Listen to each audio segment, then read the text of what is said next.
Para ma-delay. He ran away with this date. I'm really glad I chose you. So I'd like to tell you all about a secret I've been keeping for a long time. And I'd like to sing it in honor of my mom, who is a Filipina. Yaya, ano nangyari kay Mommy? Saan kaya naman galing ha? Naglakwat siya kaya naman, no? Sinugod ko yung kerida ng tatay mo. Sasabi ako sa trabaho.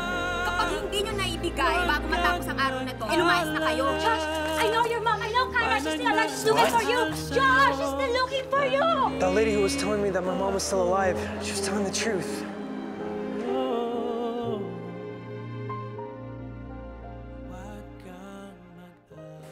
Grabe, kinailangan pa naming takasan yung mga security guards. Yung sa sobrang dami ba naman? Tapos, namasyal pa kami. Kumain pa kami ng balut. Uy, Anya, super thank you talaga, ha? Buti na tinuruan mo akong kumain ng street food. Thank you, ha?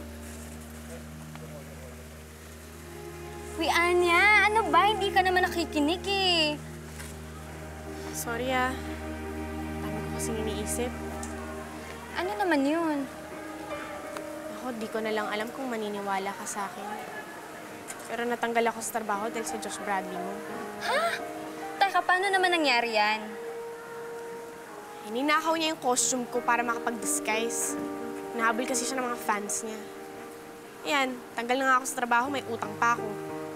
Naku, Anya naman, siguro naman hindi sinasadya ni Josh yun, di ba? Wala akong pakialam sa Josh Bradley na yan. Soli niya lang yung costume ko, eh. Dagdag pa siya sa mga iniintindi ko. Wala na nga akong trabaho, Holly. Wala rin trabaho si nanay. Palalayasin pa kami sa bahay namin. Holly, di ko na alam kung anong gagawin ko.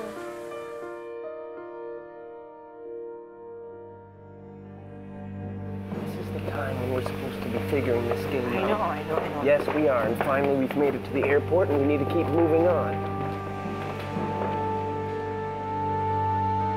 I know your mom. I know Kara. She's still alive. She's looking for you. She said, Madam, there's a picture. Ano yung alas ko? What if we have the chance to see your mom again? Pagpapalit mo ba ang lahat para lang makasama siya? Yes, if only I got that chance. May mga pagkakataon sa buhay na hindi natin dapat pinapalagpas. Josh, are you okay? Hey, what's happening to you, man? Bro, I need your help. Bakit? Anong gumugulo sa'yo? I need to get out of here. What? Girl, ano ka ba naman, Marcy? Ngayon ka pa talaga tumiming mawala ng trabaho. Diyos ko naman. Hindi ko naman ginusto yun. Volta, baka naman meron ka diyang pwedeng ibigay sa aking trabaho. Kahit na magwawalis lang ako, okay lang. Kahit ano. Diyos ko, dahil hindi talaga pwede. Kita mo naman ang tumal-tumal ng parlor talaga natin ngayon. O, kita mo, wala akong isang customer. Kanina pa to. Ano yan? Saan ako maghahanap ng trabaho? Diyos ko.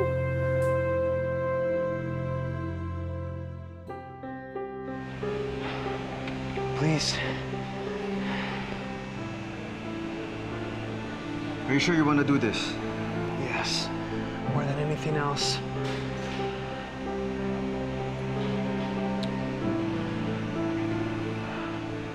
Okay, then go. Pero mag-iingat ka. Tawagan mo ako pag may problema. Thanks, bro. Take care, bro. Thanks.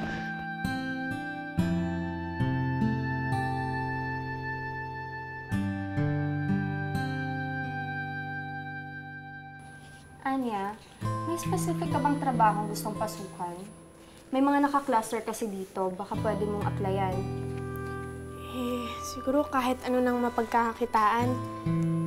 Kahit nga tagahugas lang ng pinggan, okay na yun sa akin. Basta't matulungan lang ang nanay. Lalo na't ngayon, hindi na yata siya makakabalik sa trabaho. Anya, ano ba talaga nangyari? Ba't ba natanggal sa trabaho nanay mo?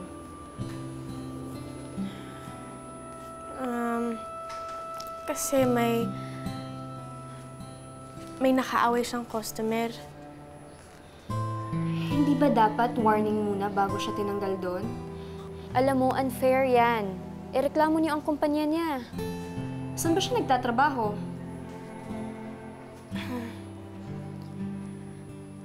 Sa club, entertainer si nanay. What do you mean, entertainer? GRO siya sa club. Sinong GRO? Ikaw?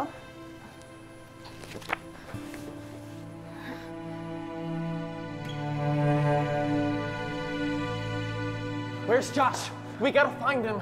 Sir, we can't find him. We have to find him. Lily, nakita mo ba yung kaibigan mo? Hindi. Pero babalik din kagad yun. Okay, so guys, just relax.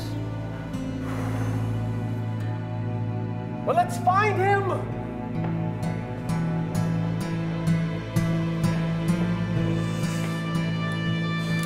Josh, ano ba itong pinasok mo, bro? Siguraduhin mo lang worth it itong ginawa kong pagpapatakas sa'yo. Hindi ikaw malalagot sa akin. Malalagot ka sa akin, Josh Bradley. Mami, ano bang sinasabi niyo? Pinag-uusapan kasi namin ni Anya yung tungkol sa play namin sa school. May character kasi kaming entertainer sa club, GRO. Really now?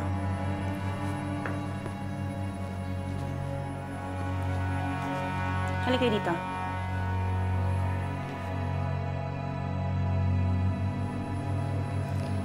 Just make sure na maayos ang buhay ng kaibigan mo.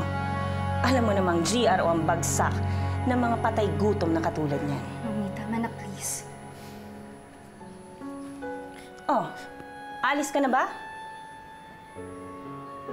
Wala naman po akong masamang ginawa sa inyo. Para insultuhin niyo ako ng ganyan. Oh, I'm so sorry. Nasaktan ba kita? Take this. Kunin mo. Mami? Total, di ba? Ito lang naman ang habol mo sa anak ko. Pera? Mami, tama na. Sobra ka na eh. Anya? Anya? Come back here!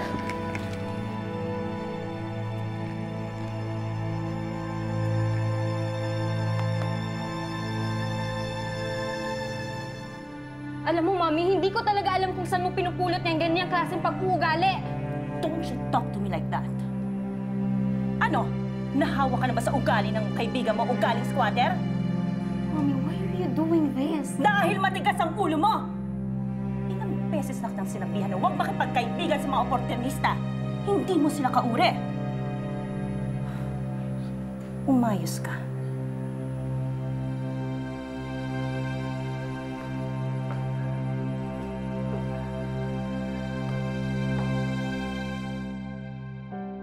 Pinipilit ko pong maging matatag para sa mga anak ko. Pero ang totoo po, hirap na ako. Wala na po akong ibang matatakbuhan kundi kayo. Huwag niyo po sana pababayaan ang mga anak ko. Lalo na si Anya. Isa lang naman po ang hiling ko para sa kanya. Ang makatapos ng pag-aaral at makaahon sa hirap. At huwag mangyari sa kanya ang lahat ng pinagdaanan ko.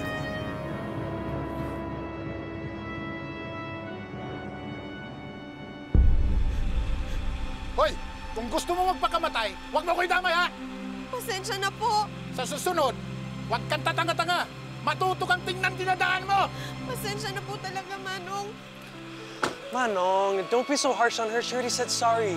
Can we please go now?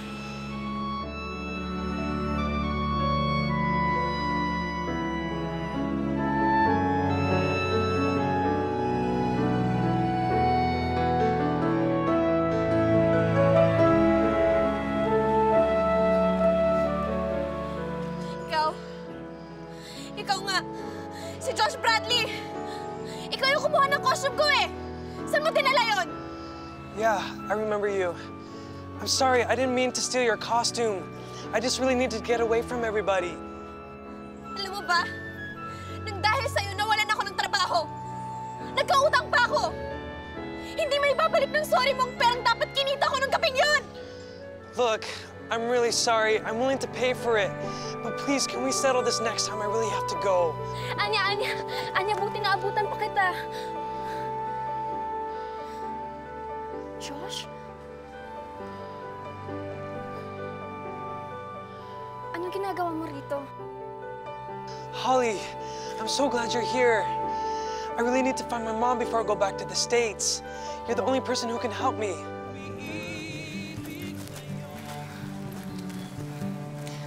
I still can't get it, Josh. Ang sabi mo dati, patay na ang mommy mo. My Uncle Steve lied.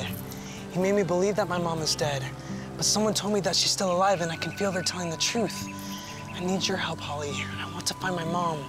Eh bakit kay Holly ka pa humihingi ng tulong? Ba't di ka humingi ng tulong sa mga polis? Sa manager mo? Sa tito mo? I can't tell my Uncle Steve about it. I'm sure he would do everything to try and stop me from finding her. And I'm afraid if I ask anyone else, Uncle Steve will know my whereabouts. And if that happens, I'm sure I would never find her. Don't worry, Josh. Tutulungan kita. Are you stupid? We have also searched the nearby place, sir. But we did not find Josh. Useless morons. What am I supposed to do? Sit around here while everyone finds out what's happening? Get out of my face. And don't you ever come back here unless you have my nephew. Where are you going, Chief? I'm going to get something to drink pang palamig ng ulo mo. Hindi ba kakatulong sa sitwasyon yung paggalit-galit mo ganyan, lahat kami matataranta sa'yo. Kumalma ka muna! Are you kidding me? You want me to sit here while Josh is out there? Look, everyone is doing their best to find Josh. Hindi mo dapat pinagbubuntangan ng galit ang mga taong tumutulong sa'yo. They get paid. That's what they do. They work for me. Wow. Uncle, I know Josh very much. And if he really did leave, I'm sure may mabigat siyang dahilan. Hindi siya irresponsable eh. Alam ko, babalik siya kagad. Sigurado kung tutulungan mo yung mistisong yan, ha? Anya, oo naman. Pagkakataon ko na to para mapalapit kay Josh. Hindi ko na to sasayangin. At saka kawawa naman siya. Ramdam ko kung gaano niya kagusto makita ang mommy niya. Eh kung mapahamak ka, huwag ka mag-alala, okay? Ito isa kong cellphone. Hiramin mo na muna yan. Tawagan mo ako anytime. bakit? Saan mo ba siya dadalhin? Hoy, pag nakita yun ng mami mo, magagalit yun. Basta, ako na bahala. Tatawagan kita pag nagka-problema, okay? Naku, alam mo, ako kinakabahan sa'yo eh. Basta pag may nangyari, babalitaan mo ko, ha? Kasi, kailangan ko Tsaka, teka lang, Anya. Ito. Yung papel na yan, may address yan. Puntahan mo yan. May bakante dyan, pwede kang pumasok doon. Talaga? Maraming salamat. Malaking tulong to sa amin. Wala yan, Anya. Basta may favor lang din ako. Sana wala nang makaalam, ha, na andito si Josh kasama ko. Secret lang natin. Promise. Pero ipangako mo rin sa akin na hindi ka matutrouble sa pagtulong dyan sa lalaking yan. Pag may nangyari sa'yo, naku, malilintikan yan sa akin. Oo na.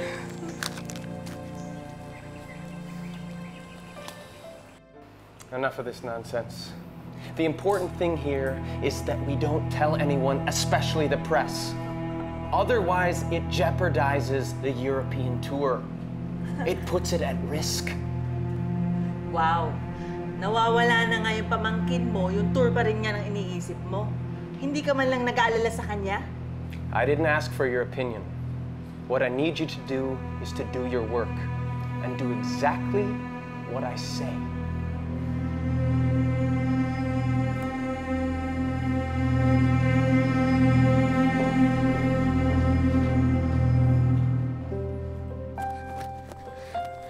Ayan, basta lagi ka lang nakayuko, wala nang makakakilala sa'yo.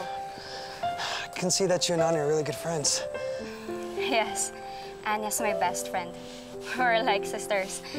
Kahit saglit pa lang kami nagkakasama. You're both really lucky to have each other. Very lucky. So, what's our agenda for today? The woman gave me this picture and her address. I need to talk to her before I can start searching for my mom. Could you bring me to her? I know the place. Malapit lang to dito. Tara, puntahan natin. Thank you for doing this for me, Holly. I owe you a lot. I'll never forget this. I'll do anything for you, Josh. Just to make you happy. Tara, let's go!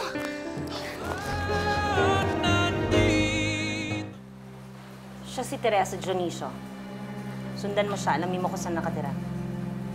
Teresa Dionisio, ma'am. Walang problema po, ma'am. Ngayon, no, kung makita ko po siya, anong gusto niyo pong gawin ko po sa kanya? Alamin mo muna yung mga galaw niya. Tsaka na tayo mag-usap kung ano na narapat na gawin para sa kanya. Walang problema po, ma'am.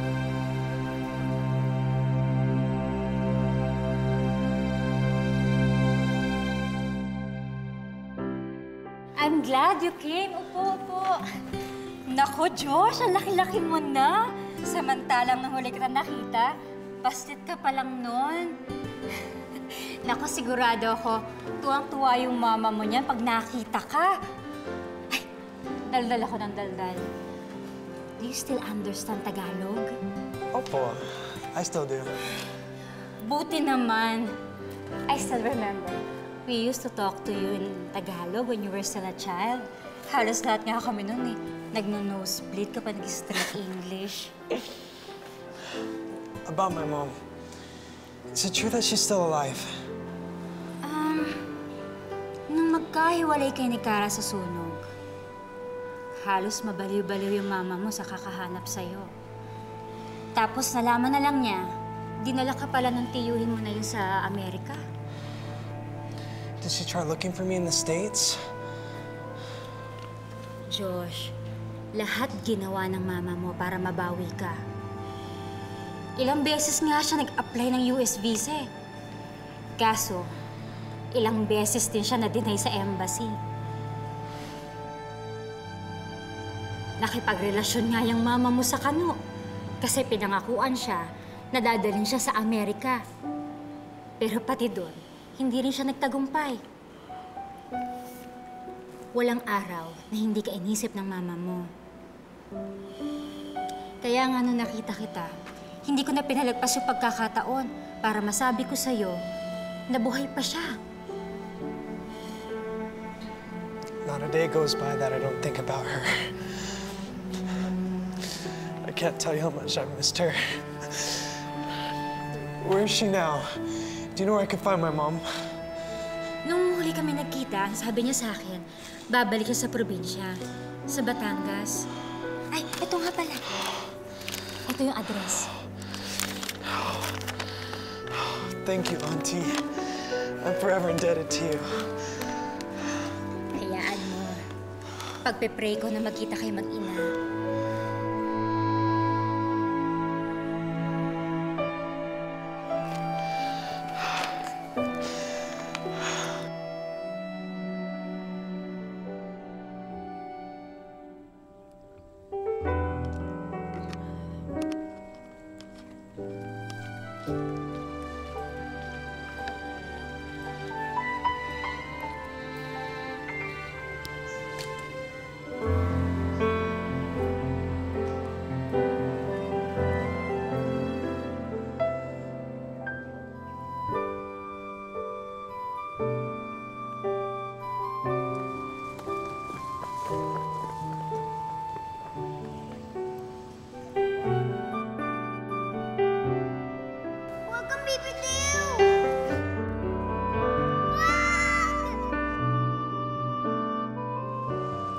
Nasaan na kaya yung batang yun?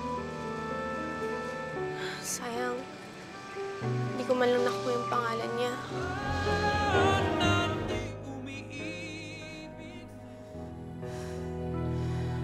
I really don't know what to do with your son anymore.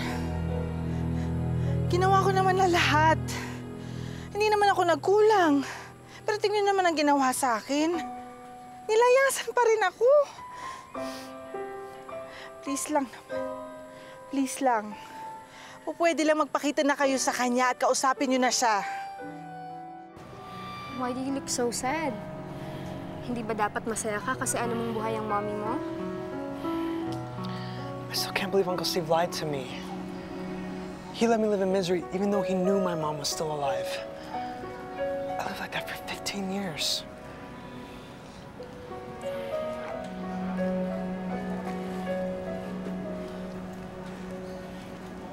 You've spent 15 years of your life alone. But now you have a lifetime to spend with your mother. So cheer up, Josh. Kayang-kaya mo pa nang bawiin ang mga lumipas na taon.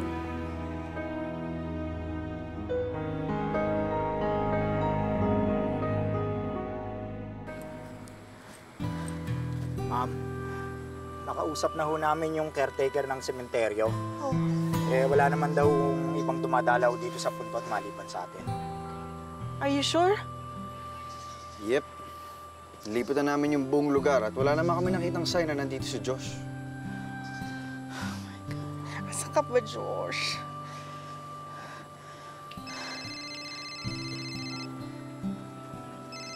Oh, sagutin mo. Sabihin mo wala ako. Eh, paano ho ma'am kung hanapin kayo sa akin? Sabihin mo nasa impyerno na.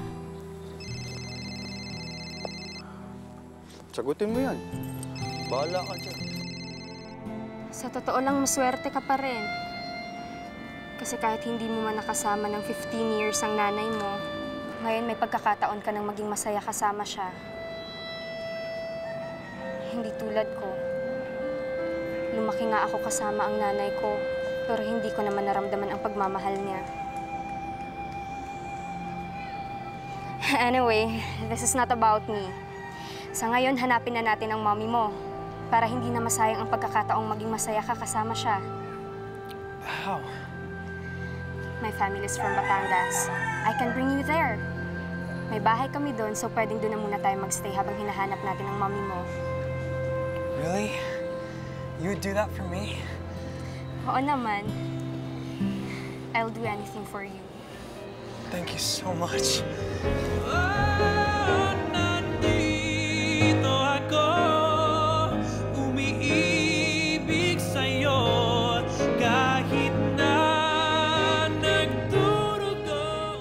Makita lang kitang masaya, masaya na rin ako. I'm really lucky to have you. Ngayon wala na akong trabaho, inisip ko. Paano na kami? Ano na mangyayari sa amin? May tinatago ka ba sa akin, ha? Wala ka na ba? Mom? It was my fault. I forced her to let me stay in her room, but she didn't do anything wrong. I'm sorry. I'm going to go look for my mom. I already know the truth. She's still alive. Paano nangyari yun? Kaya kita tinawagan para humingi sa'yo ng tulong. Kung pwede sana doon na muna si Josh tumira sa inyo. Ano?